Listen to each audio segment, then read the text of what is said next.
मौजूदा ईसाइयत जो है उनके अंदर भी बेशुमार जो है वो फ़िरके हो चुके हैं, उनकी भी बहुत सारी तकसीम हो चुकी है। लेकिन इनके कदीम जो फ़िरके थे वो तीन थे, याकूबिया, नस्तोरिया और मलकानिया। लेकिन इस वक्त मौजूद जो हैं वो भी तीन ही हैं, लेकिन थोड़ा जदीद नाम से हैं, कैथोलिक, आर्थोडॉक्स और प्रोटेस्टेंट। इन तीन नामों से ये आज भी मौजूद हैं। जो आर्थोडॉक्स थे इनका मरकज़ था इस्तांबुल, तुर्की, लेकिन इनकी मरकज़ियत को ख़त्म हुए मुद्दत गुजर चुकी है। और जो कैथोलिक हैं इनका मरकज़ आज भी इटली के अंदर मौजूद है, ईसाइयों का। और जो प्रोटेस्टेंट हैं इनका मरकज़ आज भी जर्मनी के अंदर मौजूद है। बहरहाल मज़ाहब में से सबसे बड़ा मज़हब इस वक्त ईसाई मज़हब है, और वो अपने अपने अंदाज़ में तबलीग भी कर रहे हैं। और इस वक्त अगरचे वो हर दौर में यहूद और ईसाई आपस में दुश्मन रहे, और अल्लाह के बयान के मुताबिक जितने तुम्हारे दुश्मन यहूदी हैं इतने तुम्हारे दुश्मन ईसाई नहीं हैं। लेकिन अल कुफ्र मिल्लतुन वाहिदा, इस्लाम के ख़िलाफ़ कुफ्र याद रखिएगा यक ज़बान है, हाँ, यक जिस्म है, यक ज़बान है। इस्लाम के ख़िलाफ़ ये सारे के सारे लोग आपस में मुत्तहिद और मुत्तफ़िक हैं। तो बहैसियत मुसलमान अगर हमारे इस्लामी मुल्क के अंदर ईसाई रह रहे हैं अक़लियत के तौर पर, तो बहैसियत मुसलमान जो एक तौर तरीक़ा है रहन सहन का, वो हकूमती सतह पर भी उनके हुकूक हैं और रियाया के सतह पर भी उनके हुकूक हैं, ठीक है। और हम मुसलमानों के लिए इनफिरादी हालत में भी उनके हुकूक हैं, इज्तिमाई हालत में भी उनके हुकूक हैं।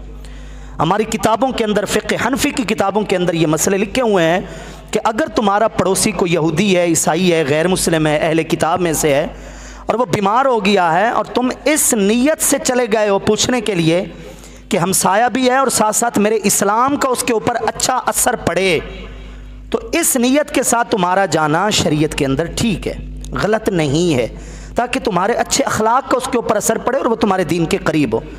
तो करने का जो हमारे लिए काम है वो ये है कि आज यूँ समझें 75 साल से ज़्यादा अरसा गुजर रहा है पाकिस्तान को बने हुए, और शुरू से ये अक़लियत में ये लोग कुछ रह रहे हैं हमारे यहाँ।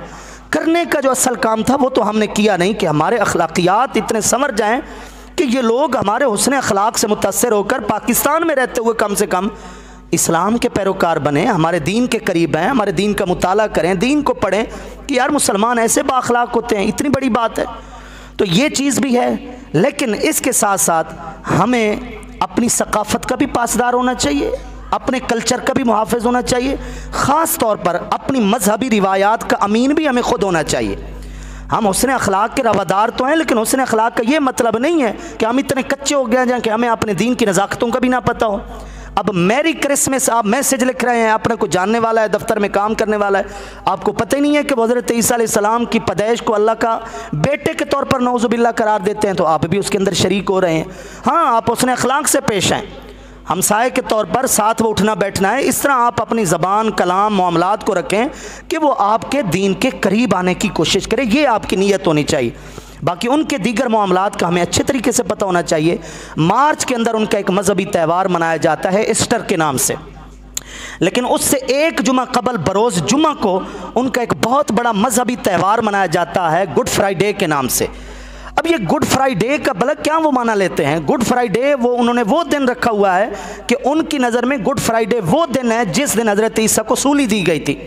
अब मैं तफसील से आपको बयान कर चुका हूँ, कुरान की आयतें सुना चुका हूँ कि हमारे अकीदे में हज़रत ईसा अलैहिस्सलाम को सूली नहीं दी गई, वो ज़िंदा हैं, उन्होंने वापस आना है, दीन की तबलीग करनी, ये सारी बातें मैं आपको तफसीलन बयान कर चुका हूँ।